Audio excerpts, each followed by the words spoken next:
Either. Oh, there. It's not a small block Chevy. Doesn't just have a purple wire. I have friends. I do. Stop yelling at me. Is that normal? Yeah, it's alright. It makes the noises. It does the boom bitty booms. Makes you, you know.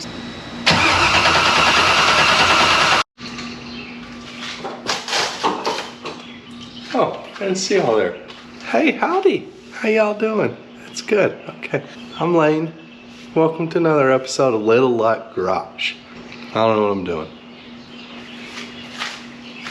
In this episode, we're working back on the TA Trans Am Helen, as I've nicknamed it thus far. My dream car sits right here. You know, we got the old 6.0 liters LS that has yet to run, and it's brand new. The last episode, we came to the conclusion that FiTech, or FI, whatever it is, FI or FiTech, it's junk. Probably shouldn't drop that on the glass, but it's junk. Just literally, it's a brick. You know, thinking about using it for a paperweight, it's probably one of it. I mean, it's still good, but for like only like a paperweight. So I spent 100% of all my money on this. Yeah, this video here is reverse sponsored. We got a reverse sponsorship now from Summit Racing. Okay, I was privileged enough to have the fine folks at Summit Racing afford me the opportunity to pay full price for this here Poly Terminator X. We got some wires in a box, you know. The whole brains of this here operation, we got ourselves Holley stuff. Never done one of these before. Never installed one of these guys, or also FiTech. But other YouTubers say it's great. It's probably perfect. No, seriously, I'm really stoked. Thank you, Summit, for allowing me to spend an entire paycheck grabbing one of these here things. So, reverse sponsorship, FiTech fail, epic fail. Hopefully Holley's a win. Taking the back part a little bit anyway. Got the old, you know, that thing came off because I got to check out oil pressure sensor. You know, I'm not sure if this, we got to see if it fits. I'm not, you know. So I took that intake off there, which is, I mean, it's easy on LS engines, I'm not gonna lie to you. It's more of a pain to put back on there. And we're glad that we did, because it was not tight. It would have definitely had leaks. And I tell you what, those there are difficult to diagnose, okay? The old intake leaks, they're tough. They'll get you. Anyway, got ourselves a clean slate here. 0 of the wires currently on here. It's after work, so this week we're just gonna probably putter a little bit until it's thick out here. You know, it's thick. So I don't know, we'll work for a little bit. This garage isn't exactly good with the old airflow, and when I do turn on the fan to make the airflow, you can't hear me. So I mean, it's probably fine. I just jibber jabber, probably, I mean, a lot. So anyway, let's put it on. Okay, yeah. Woo, sounds good. Another day. Remember that old pressure sensor thing I was telling you about? Didn't fit, so went ahead and ordered another one. I don't even know what number this is now. 3. Collecting these things, it's ran real good, kind of tucked in this tight little space. I'm gonna time lapse a lot of this because I don't know what I'm doing at all, and I'm just gonna plug stuff in. It's labeled, it says like oil, that's for the oil pressure. So I'm just gonna, okay.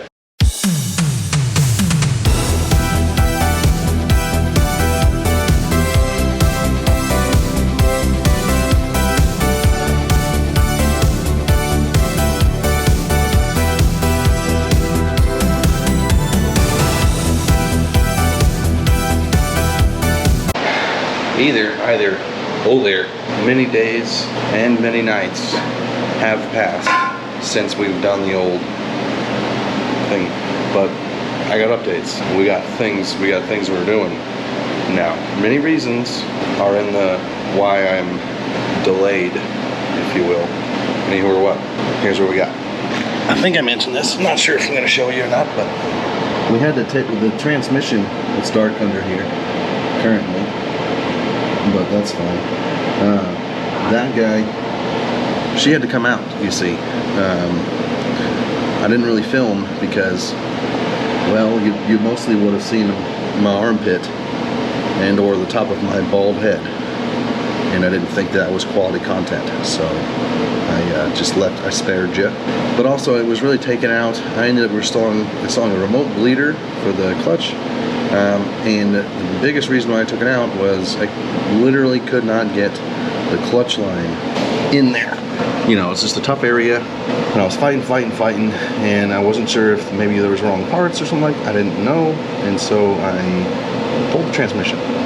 Thankfully, it really had a friend, and it really wasn't honestly the horrible thing to pull. It took us 2 goes to get it back in, but it really wasn't that bad. Ended up having to buy a new clutch line. When I got the new one, after I had been fighting the old one for hours and hours, got the new one, and she just click, just click, right in like it's supposed to or something. So that was good. But because of that, we can move. Okay. Now I just got to take off the clutch master cylinder, which is a doozy in and of itself. Hopefully, by the way, you can hear me. There's a wind mover blowing, just roaring in here. But I need that because it's thick outside, you know what I'm saying? But clutch slaves. You know how much fun it is to work on half bodies? See that thing down in there, that steel braided line down in there? Not sure. That's what a clutch slave is. Master cylinder, clutch master cylinder. So I gotta zip that bad boy out of there somehow, some way. I'm gonna try to get that underneath the firewall. Probably won't film that because again, you'd be in my armpit probably. But I'm gonna take that out just so I can switch over this little hose guy that's hopefully long enough. If not, that's gonna halt us there for a bit. Got some stuff to do, so we go.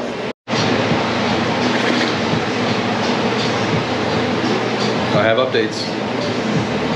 Lots. We've been fighting, you know, F body life. It's fun, they said. It's fun. It's a good time. Whoa. Okay. Transmission is in, all the way, all of it bolted, torque arm, drive shaft, all that stuff. But I don't have a wideband sensor that is the right plug-in. That's super fun because I think I've already bought 3, at least 2. This will be at least my 3rd one to buy. So they're like $100, sometimes $130. So good news there. Got the master cylinder out for the clutch. I think it's like an OEM replacement, but I had already just ordered a tick master cylinder. Now, again, F-body life, if you have a 256 behind a LS engine, you expect more horsepower or worse, you'll have this thing with an OEM clutch slave, a clutch master cylinder, where you know, you're doing some aggressive shifting and you hit the clutch and it just stays there, just matted. That's fun. When that happens, it's happened to me several times with stock ones. So I think I can get that clutch line out of the one I have and swap it a different line. But the reviews I've seen, and basically unless you buy like a Tick or a McLeod master cylinder for these, you typically need to drill them out to flow more, so it doesn't have that stuck to the floor funness. Anyway, all this is to say, I'm gonna push forward with wiring everything else up, and I have the steering shaft pulled out. Makes it a lot easier, or possible, to get out the master cylinder for the clutch. I have that all out. I'm just going to leave it out and just proceed. It sucks that I don't have a wideband sensor. Probably going to have to order one of those for like the 17,000th time. It would start, I think, without one, but it will run like, it will not self-learn, it won't self-tune, nothing like that until I get one of those. And so that's a bummer. Just drives me crazy how many I've bought of those, whatever. Anyway. I mean, it probably looks exactly the same as the last time you saw it. That's fine. I got stuff to do. Alternator's gotta go back on. I'm about ready to put the intake on though and start making that hole. But I think I'm gonna do, I'm about ready to start having to cut into the stock harness. The stock harness here, I think everything that's in this pin will be everything that I need. Basically like a keyed, clean pot. which I think is just pink. But I found some stuff on the forums, LS1 Tech forums, that kind of guided me here. So I think I'm going to stick this off. But and I believe that this here is going to be the keyed start. So I'm about to grab a buddy. I have friends. I do. I think I'm gonna wire in. What I did was I just grabbed a little wire off of the hot solenoid, the start solenoid on the starter, and ran a little wire here, tucked it through like where the battery cable will go to, and I think I'm gonna end up tying that into that key switch so it'll be factory appearing. I don't know what I'm doing. I've never done this before. But I think what I'm gonna do there, I'm getting ready to do the whole key switch thing. But I think I'm gonna go ahead and put on the intake before I do that, because who knows if the fuel pump's gonna come on. And, you know, anywhere you're in here, you're in the danger zone. Having deck varnish hit you in the teeth, so. I'll probably do it anyways. This is a little, you know, I haven't filmed a lot. I get it. It's tight under the F-body things, okay? I'll throw some time lapses or something. You can see more up here if you want. Make you happy? Okay. Stop yelling at me. Many more days have passed. If you're watching this video and wondering to yourself, why is it taking so long? It feels like this video is taking a long time. It feels like I haven't seen video from Little Luck Garage in a while. You be right. You're not the only one. Every time I touch this car, it costs me money.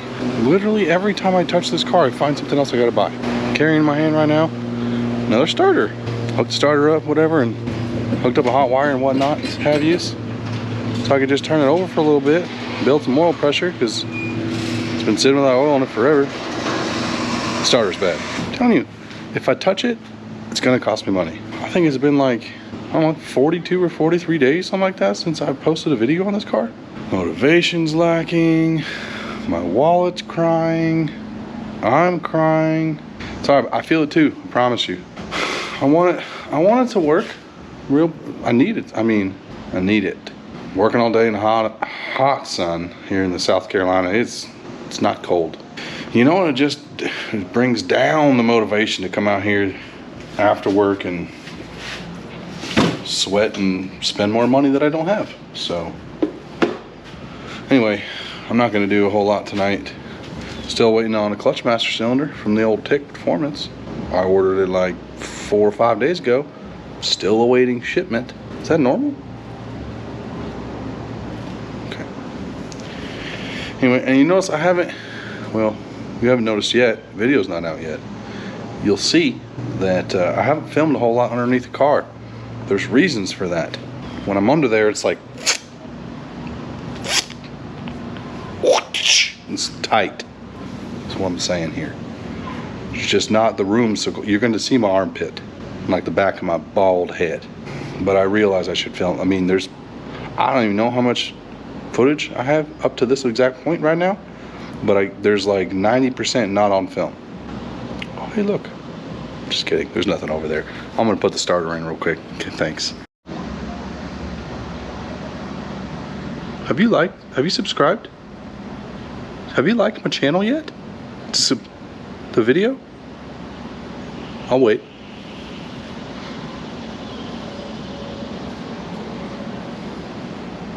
Did you do it yet? Just hit the like button, okay? Thanks. Got the starter in. You know, it's 2 bolts. It's not hard. One of the things I gotta do though is I need to find a key switch source. I don't really want to wire like a starter button. I want to keep it a little factory looking. So I'm trying to make it go to the key, but it's not a small block Chevy. It doesn't just have a purple wire. It goes to solenoid. You know, it's different. The electronicals and stuff. So I've already cut some of the factory wiring, which was painful, even though I'm never going to use factory wiring ever, and half it's gone, most of it's gone anyways. Still, always makes you cringe a little bit, makes me cringe a little bit when you do permanent stuff to, you know, the vehicles. Anywho, or what? Pretty sure this pink wire over here pin C100 or connector C100. I'm pretty sure that's key switched. I don't have someone here. So what I done did there was on the solenoid that comes off of the starter, I just put a little quick connect guy so that when I take off the starter I can just, you know, and leave it there. Probably should have just done it straight, but I'm doing a lot of, probably should have just put, you know, something straight to the solenoid. That's what I should have done, probably. I didn't, okay? I did a little quick connect. We'll probably redo it later. No big deal.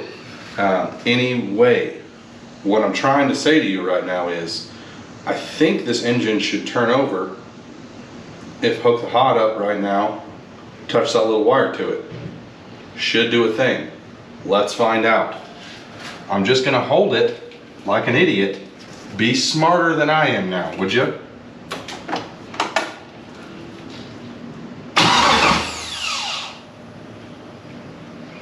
All right, we got ourselves some of the starter laden. I don't want to do it a whole lot though, because I got paper towels blocking my intakes, and it's already seen them suck them in there, and I don't want to. That's bad. Don't do that. But hey, we can build oil pressure now. I did something right. Something actually worked. Hoo-doo-doo-doo-doo. All right, making moves. So you know I must really like you and want to film for you, because I'm sweating on my forehead and other places. Anyway, now that I know that that's going to work, I can worry about key switched later. I'm going to need that power when I have a buddy. But next thing I should really probably do is slap on that old schmintake. But it's not fun. F-body life, you know? Mostly it's just the Allens that hold the intake on, they got a little washer on them, and you're blind feeling for like the back 4 holes. And you want to know how many times I've dropped one? More than a few, you know, more than a few. So you can either leave the bolts in the intake and try to slide it on, and it'll hang on absolutely everything, potentially pop out and fall into the head, and you might not find a washer or something. That washer could end up inside your engine, sounding like a knock. Damage the top of your piston, maybe the bottom of your head, and maybe you have to resurface it. Pull the engine out 2 or 3 times, unsuccessfully diagnosing said issue. Am I speaking from experience? I'll leave that for you to decide. Anyway, good things. Starter's in, and it works. So only 1,747,382 more things to do, and she's gonna be a runner.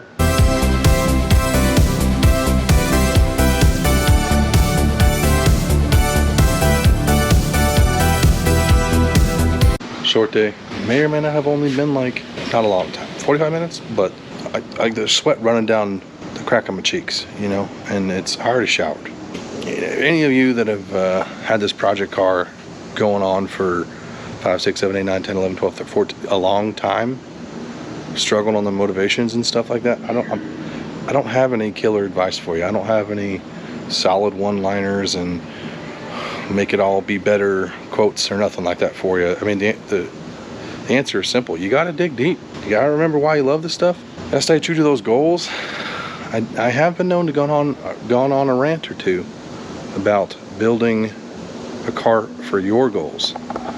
People always, you know, they tend to like to throw a ton of nice parts and, you know, try to get all the best of everything, build this wild nasty machine and whatnot. And a lot of times if you're just shotgun throwing parts and stuff like that, you're going to get overwhelmed, you're going to get burnt out, you're going to be disappointed because it doesn't live up to whatever crazy expectations you may or may not have had. My suggestion is this: build a project car or whatever it is towards your goals. Set goals for you, only you can do them for your car. What do you want from it, right? What is your end goal? Maybe make it in stages. This here Trans Mam has got probably 3 or 4 stages. I'm building it to my first stage right now. Others may build it better, others may have nicer, whatever. I don't care. This one's mine. and I'm gonna build it to my goals, that's what helps me stay motivated. I say this as I'm really struggling with motivation, but it's something I think we can all relate to if you're, like to torture yourself with F-bodies like I do, or just with cars. Build a car to your goals. That way it'll live up to your expectations. You won't be bummed out for no reason. But the answer is simple. When you're struggling for motivation and you're having a hard time working on your car, you gotta just dig deep, plain and simple. Someone that we all probably know tends to say that your project won't work if you do. If you don't, your project won't work if you don't. It's true. I believe the guy. But really and truly, there's no secret sauce. You just gotta do it. Buckle up, buttercup. I got a couple wins in tonight. A couple little things. I got the intake on. That, by the way, went on way too smoothly. I will almost certainly have to take it back off 14 more times because that went on way too easily. I didn't torquelize it because my torque wrench is in the house, but we got them snugged. It's off halfway on, 50%, 51%. It's a win for the night. You see the beads sweat here? And the sun's going down. It's hot. I'm gonna wake up in a couple hours. I'm gonna go have one of those bro sodas, which y'all talk about a lot. See you soon. Okay, only a couple hours of work and no more film later. The master cylinder is down there. Let's see. Maybe right there. The light is kind of on it right down there. But it's not bolted in. Someone previously in the last one had wallered out some of the holes, and so I can't get both bolts in. So I'm gonna try to put the car on the ground so I can open the door and get in there a little bit better, because right now you're laying upside down with the seat out and it's not working that well. But in order to do that, I had to basically put the steering shaft back on. You can't see it because it's an F-body and it's super tight. But I had to get that guy back in there, back on, put on the alternator, which was a little bit of a pain. And you need to have that out in order to get that cylinder, the master cylinder in that guy. You need to have it in there, but once it's in this little hole like that, you should be able to wheel around a little bit. So the plan now is gonna be to pull that thing out a little bit with the bolts out, go inside with the car outside, waller them things out there a little bit, maybe I'll get it in. 4 steps forward, 17 steps back, but we're moving a direction that is okay.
Coming to you live here from on a cardboard creeper under the CRF body.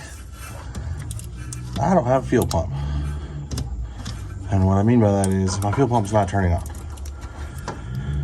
So this is underneath the car. There's the axle. Stuff. So this is what I believe is the fuel pump plug. It should be under the axle. It's connected to the, can't see, this thing over here. Can you see that? Which is just dangling, which gives me lots of faith. But I believe this here, I think this is the fuel pump. Right here. So it's got, looks to be like a red and white wire coming out of it. Probably positive and ground, positive and signal. And so I got myself a little 12-volt battery. I'm gonna go ahead and jump this, see if that thing turns on. You know the deal, another day, many days later. But last I found out, there's a reason why it's been a bit, okay? Last time I was working on this thing, which was like a week ago, I was trying to get fuel, or trying to verify fuel pump, because I had a bad feeling. Turns out I was right to have a bad feeling. Got a bad fuel pump. I kind of had somewhat anticipated this, so I wasn't really that bummed out, but it did cost me more money because I went ahead and bought another fuel pump, and I'm trying to overbuild a little bit for what I'm gonna need right now. But that brings us to a dilemma here, okay? Because the 97 and 98 F bodies, some things are actually similar between the two, even though there's different drivetrain. 97 and 98, they used a metal gas tank, which was important. And if you ever order a fuel pump or whatnot, you usually have to designate if it's for a 3rd, 4th gen or a 4th gen F body, which year it is, because there are some differences. 98 has different wiring because it shared some with 97, which is why 98 wiring is awful. All of it's terrible. That's why no one wants a 98, which this is a 98. So was my last one. Anywho or what, the fuel tank being metal and the metal filler neck means, guess what? Pulling the tank out the bottom, it's a disaster. It's a nightmare. There's no way around it. I've done it.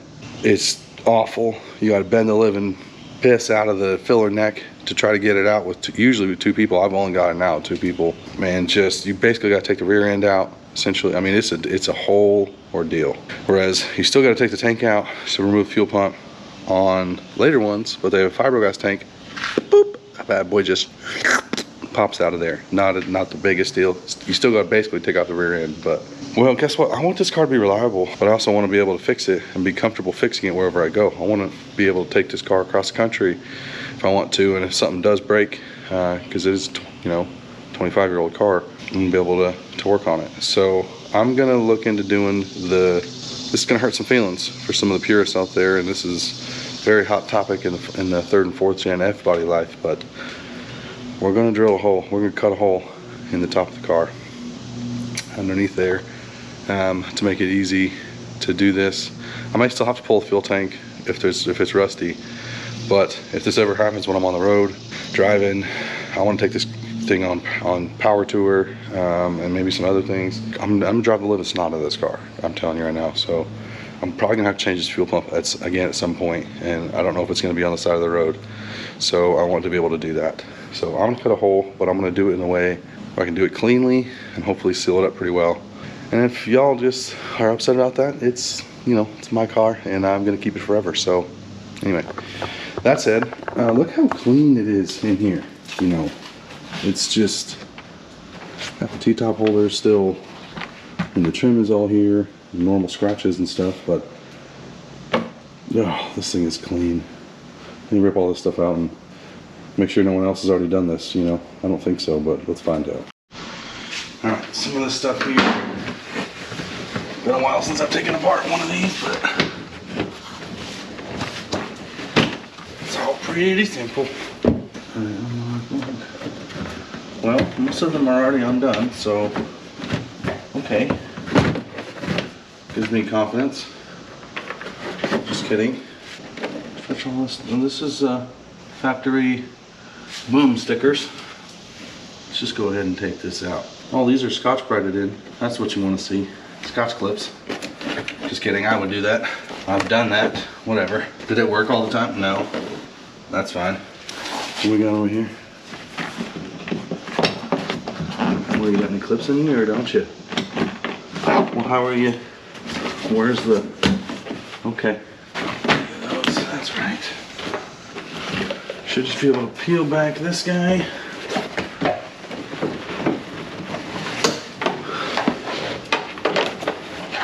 Super easy like. Just kidding.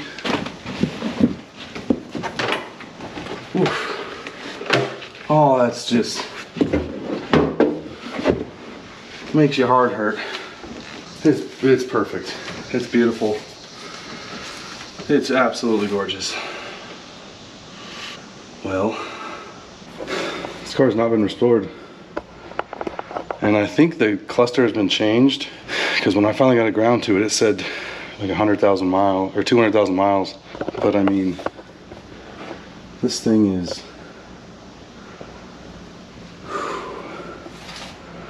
I'm having a hard time thinking about cutting that up right there. I basically need to cut, the fuel pump is right here. And so what they say to do, and I've done it before, and I have the dimensions, basically mark a spot, you cut a big old plate.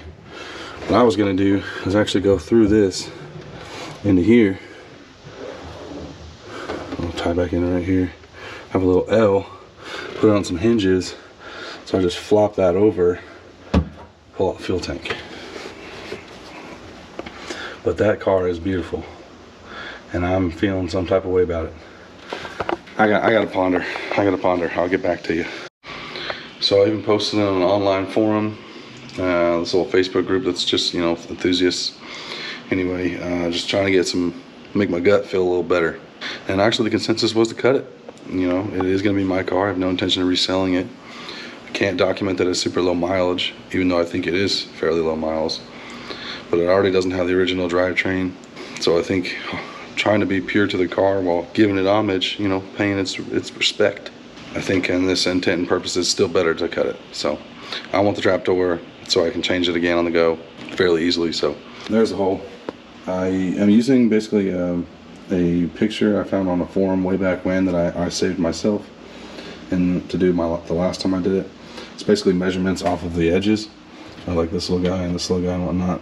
It's pretty weirdly specific numbers, but it's true for a 98 model. You cut it, you know, a certain way, and it'll be tight because the edge of this is going to be like right there of the circular deal. But still got to think about something. I need to cut this way a bit because some of the hoses, the factory lines, go up, take a hard right, and they plug in like right here, and those are a huge pain to get without. But I do have a pair of super long needle nose, so I don't know, I may just cut this and then see if I can't get away without that, but probably gonna have to cut something over there too. Not sure. Next thing I'm dealing with is, I don't know if you realize, but this is a pretty small one-car garage in an apartment building, people that live upstairs, and this smells like bad gas. Yeah, gas fumes just all up in there. You know, if it was my own shop one up, we'd ought to be cutting. But I also was waiting a little bit into the middle of the day. You know, now it's like 11:30 or something like that, so it's fine, but it's gonna be extremely loud. No way around it. People are gonna hate me, and when it does run, it's gonna be extremely loud as well. So I'm trying to be courteous, but the right thing to do is definitely to back it out. It's Sunday now, I gotta get this done. Anyway, should be really easy to roll out, except for the fact that I have a hole in my driver's side front tire. It's flat all the way, doesn't hold any air. Shoo! It's not the easiest to push out by yourself, you know, so I'm just dragging my feet. I tell you, I'm dragging my feet, but we're gonna get her done. Well, it's happening. I got someone watching out with some water and stuff like that, and it's just gonna be really loud, so here goes nothing.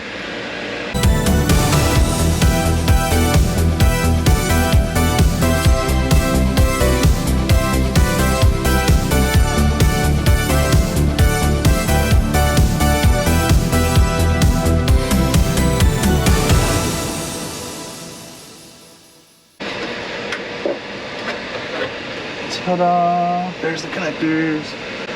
Very successful. Very successful.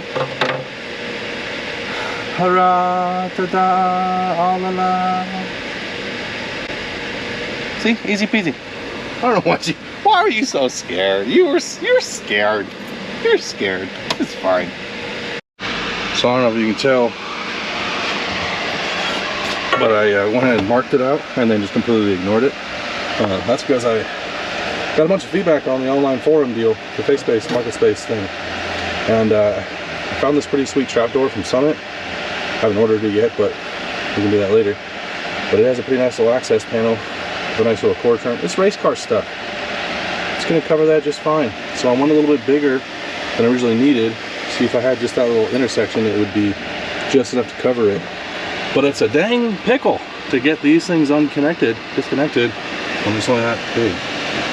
So I went a little bigger for my convenience. I mean, if anything, I could just put hinges on this and put it back in there, you know? But my car, my decision. I'm happy about it. I feel good about it.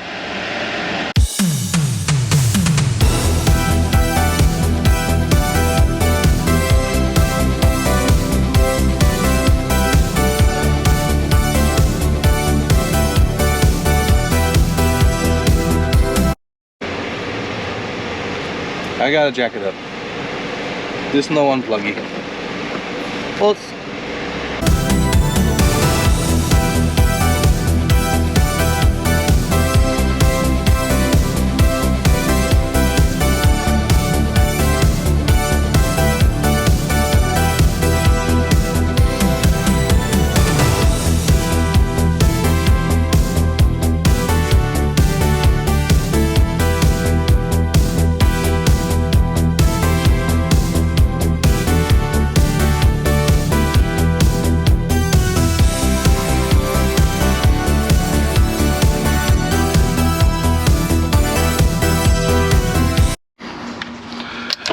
Oh. You don't see that, but it does not look great.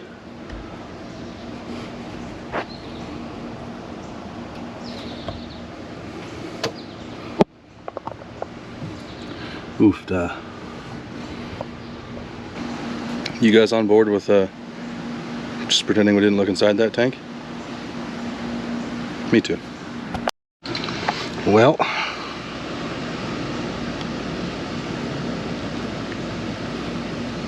well, we can free this up. Oh, this can get freed up. We can make that work. Just needs a little looby dooby, a little bit of motion rocking around, maybe some scrape, some brake clean, and we got this.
So I don't think I showed it when I had cut it, mostly because I didn't have it ordered yet. But anyway, found this little sweet deal from Summit. Comes with everything you need, a little hinge, some little quick pop deal things. But yeah, should go something like that. And of course you got your hole. I mean, that's the hole that I cut out of it. You know, fuel pump. But anyway, probably deburr it just a little bit, and then I don't know if I'm going to show it in this video or not. I'm not sure if I'm going to do it today or not, but you'll see it in an update anyway. But I'm just going to probably use self-tappers, pop that guy in, maybe run silicone underneath. I haven't decided yet, probably not, maybe though. But really just kind of, you know, full coverage, and yeah, something like that. So buzz it in, yeah. So I got that fuel pump in. I also bought the harness for it, which is how you get the full like lead trays per hour deal. I went ahead and didn't install it, and here's why. You gotta do some splicing and depinning and moving the wires, which isn't really that big of a deal. But the first time I read through the instructions, it made me believe that maybe the gas gauge wouldn't work, because like you only move power wires and not any of the signal wires. I don't want a gas gauge, and also I don't have enough of the horse ponies to really need all of that fuel pump right now. So, plus it was easier to just plug it back in. So anyway, so I'm gonna maybe see if I can make some fuel pressure and hear that pump turn on. And to do that, I'm gonna use a jumpy jumper wire. Wire to the car, and then in theory, if I just jump this here to the fuel pump wire, maybe something will happen. You can't hear it, but I can. It sounded like, was there a leak? Okay, phone just decided to, phone just went, just doing the phone things by itself. Yeah, that definitely is working. And it works a lot. Because right now it's sending fuel back into the tank, you know, because it's not, you know, and you can hear that bad. That's why I couldn't hear it. Something was weird, but it's, I mean, all of it. Now that I got a fuel pump, I think all I gotta do is, you know, plug everything in I think I got a couple wires to splice or to hook to what have yous on the, let's just get to it. I think we're close. This thing's gonna run tonight.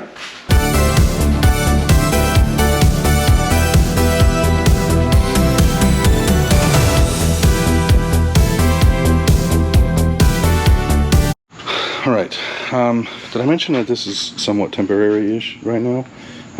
Because I'm actually going to end up drilling through the firewall down in there and mounting the computer inside, but I don't have that bit yet, and quite frankly, I'm kind of thrashing because I want to get this out. So right now, I'm basically just tucking wires, and I left them all super long.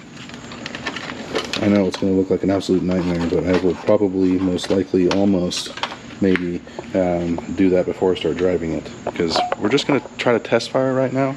And by that I mean, I'm not even hooking up the alternator or the water pump. Yeah, or nothing. I literally just want to hear it bark off and maybe idle for a second. That's really about it. So anyways, but I got these all tied in. You saw the time warp. I did some solderless, I don't know, the things that melty with a heat gun. So yeah, I did that stuff. We're just gonna pretend these are all good and safe. I'm sure that won't be a big deal. But yeah, I'm really gonna plug in some stuff. My starter, the switch, is not engaging the stuff to make the starter turn. And I know that because here's the hot wire to the starter that I made. It's just kind of coming up here. This is my tester guy, and I was gonna wire it in. Sorry for the camera angles. I was gonna wire that thing into the stock location, you know, so the key, it's not doing the thing.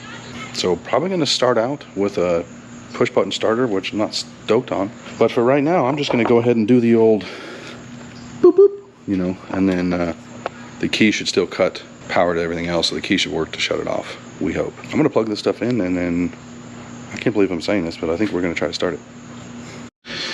Well, it's 2 days later. Shocker. So I couldn't get power to the ECU, and first thing that came to mind is the fact that one of the terminals, it says ground directly to battery terminal, no exceptions, and I made an exception, so I'm gonna change that. But I just didn't have a bolt, and so I wanted to, you know, give it a shot. Being an optimist. It didn't work. Anyways, got the bolt. Side posts suck, you know. I said it. I said what I said. Side post batteries, not ideal. But then again, F body life. What are you doing here? You gonna just go on like that? What's going on here? Oh. Do you wanna go in all the way, or no? Why are you so waka? Yeah, better? Oh, this is so much fun. Oh yeah. Oh yeah. Now it is a good ground. I already cleaned it and brushed it and stuff. You know, I might have just not had both of these wires on, if I'm being honest with you. That might have been what was going on. We'll never really know.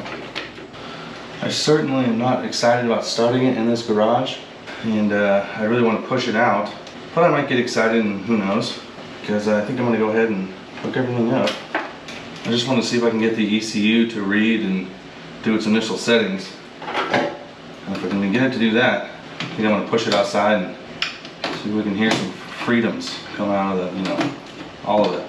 Put the key in, turn it on, and yeah. You see lots of lights on the back and also one red light. Oh, it says TPS. It's gotta be doing something. It's doing the things. It's reading now. It was the ground. Where's my instructions? Multi-port fuel injection, GMLS 8.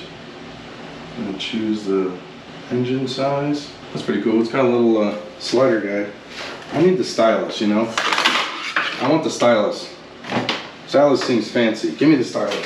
So it's got a little slider gauge on here. Go ahead and put this to, whoa, that's a lot of liters. It's a 6 liter. It's supposedly bored out to a punch 40 over, which might be like a 6.1, but we're not gonna get fancy. Target idle speed, thinking probably about 650 to start. Camshaft specs.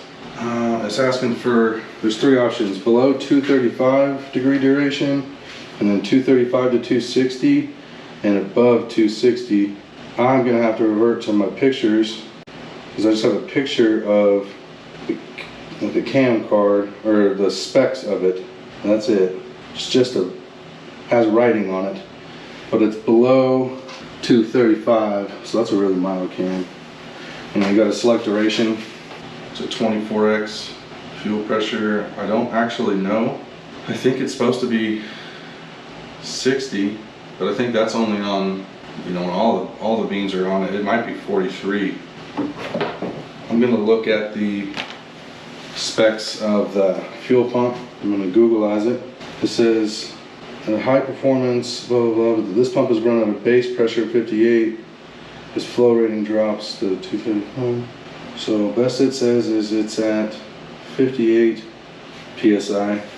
So we're gonna go with 60 because that's the closer option. Injectors are, I just know the pound. I don't actually know what type of injectors they are. They are tiny, I'll tell you that. I think it might be Vitek. We're gonna go with other. Well, that's gonna be a problem. I'm not gonna get it to be able to recognize this. I don't know what they are or what they're similar to. I'm gonna pick a, because I think they're 56. The guy said they're 56 or something like that. Yeah, I don't know. This injector is gonna be wrong. I don't know what injector this is. I'm gonna try 60 pound. No power adder. Asking about the map sensor. Swear I'd remember this, but I don't think I do. This might not run good. It says cycle ignition. I didn't enter some stuff though. You need to do a TPS auto reset too. But it didn't let me do like the throttle bottle. Oh, this is not the throttle body one.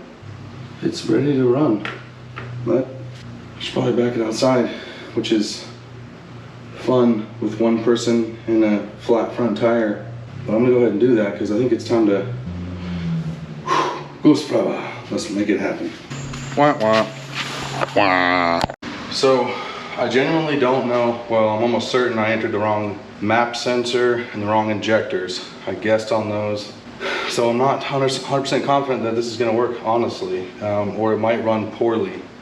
I just want to see if it's gonna run. And I don't have the ignition hooked up, or the crank hooked up on the key.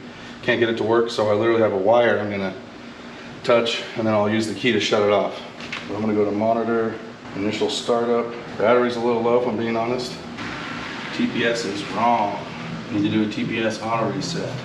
Yeah, TPS is showing, TPS is not working. TPS is at 35%. When you go to 100, wide open, it goes to 0. This is a bad TPS. All right, a couple days later, I found out that I don't need to rerun the map sensor. I really just need to select other map sensor in the Holly terminal guy and find the one that I think it is.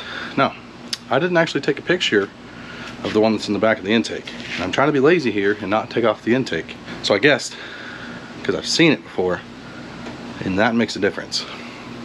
So we guessed, recalibrated it, had to go into some other settings and had to pick desired timing and all that stuff, which I put it at 27 at 0 PSI, so this is gonna be NA. Because you have to select the map sensor under a boosted application, which is what was messing me up before. Because I have like I know this is at least a 2.5 bar map sensor, but if you go NA, it only allows you to see the 1 bar map sensors. And so that was my initial confusion. I think I might have it now.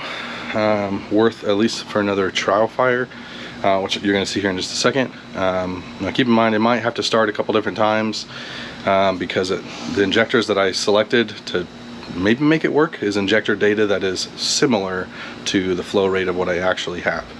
Because I can't actually identify the injector in the Holly Terminator X because it's Vitek. So take that for what it is, but it's in, it's doing its thing, it's whatever. I can't actually visualize or see oil pressure, so we're just assuming that it's got it. Here goes nothing. I'm nervous. Fire in the hole.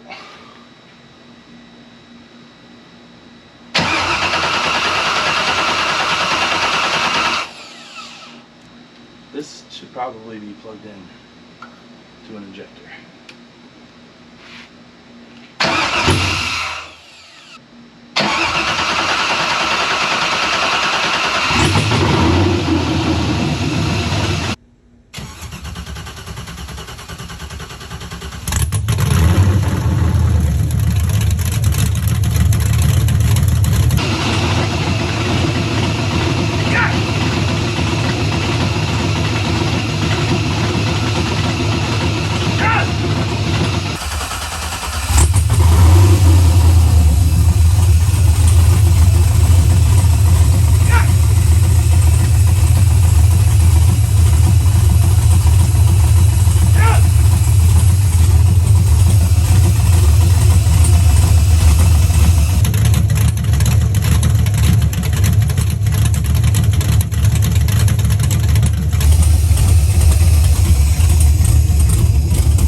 My folks, is the sound of my people, the sweet, sweet sound of America, all the bald eagles, the choppity chop chop that your heart could possibly desire.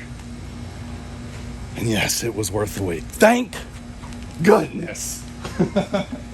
Woo! Dude, it runs.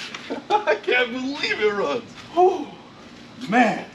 Should we see if it'll fire back up?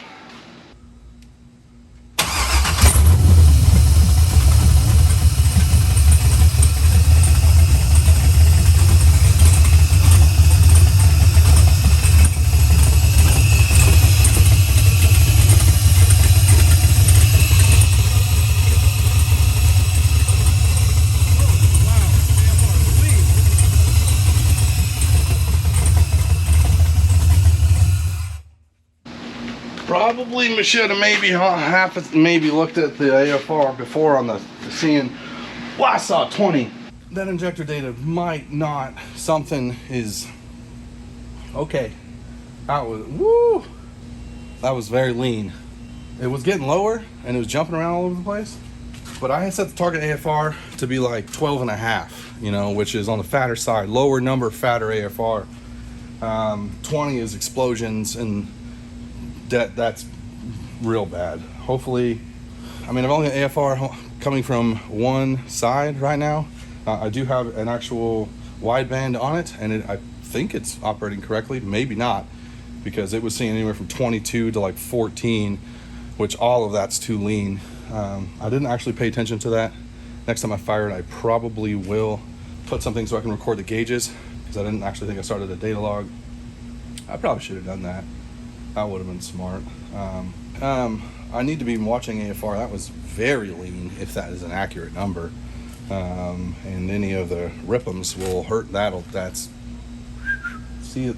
not good. But we'll fix that. We got it right. It makes the noises. It does the boom-bitty booms. Makes you know what I'm saying? That's good. We're positive. So, yeah, that's good, I think. Okay, good time. Whew, that's about all I want to let it run. I don't have the any cooling setup. I didn't have the water pump spin, anything like that. Alternator charging, none of that. Don't even want to touch the idle until I get cooling in it and have it. I honestly don't want to rev it up at all until it has a break-in. I need to let it come up to temp all the way naturally, and then cool off all the way back down to nothing. And I need to do it 3 times, and then after that it's a roller motor. You can just all of it, 2-step check, you know what I mean? But until I can do that, that's going to be a bit. I need to get a muffler on it. Every single person that lives in my complex is well aware of what I'm doing right now. I promise you that. You could hear it. I'm in South Carolina. How far did you hear it from? Was it Minnesota? Did you hear it in the Canada too? Because it was loud. It was all of it. ride of just. But I'm stoked. I'm super pleased. Can't believe it runs. I'm jittering. I'm shaking. I'm ecstatic. Can't believe it runs. A lot of hard work to come to that point. Man, I took a tranny out for a bit. I don't even know how much of that you guys are going to see, but you know, it came out, couple different wiring harnesses and the computer box thing, couple of them. This was my first failure on a first start LS too. I didn't get it first try, and so this is the first one that's ever made me work for it that hard. That's not actually 100% true. Anyway, yeah, I'm stoked. I'm thrilled. We got a lot of work to do yet though. The wiring is, oil pressure just said all of it, and I just feel like that's probably not true. It's probably the gauge that's just not working. So got it. I mean, hope that was solid. I didn't see any rods come out the bottom or anything like that, so nothing's knocking on heaven's door as of this moment. But again, it ran for, I don't know, 60 seconds. But it sounded so good. I didn't think it was going to chop as much as it did. Granted, it's open header. It's never going to chop more than it does right now. But man, that was the sound of my people right there. It soothed my heart. Sweet, sweet freedom, you know what I mean? I just can't beat it. Anyway, that's going to do it for this episode. I apologize for the ridiculous delay. Things are tough and stuff. You know, it's hard. Situations just, it's not good in terms of ability to, I'm sorry. Stop. I'm sorry. I'm trying real hard. The next video is probably going to be on this car again because we got to make her do things on the road. You know, we're going to start putting some miles on the clutch and stuff. So I gotta do that, and there's still a lot of work to be done, so y'all see that video probably next. But we got to get back to the Ranchero because we got some stuff planned. We got things we want to do with it. I got tires to blow off, you know what I mean? And so we got to get over there and do that. Sorry for the super long wait. Appreciate your patience. Hope you like the video. Please like, comment, do all of the YouTube things that are supportive because I really need all of it. All of it. Thank you. I appreciate y'all. Until we drive again, Little Luck Garage out.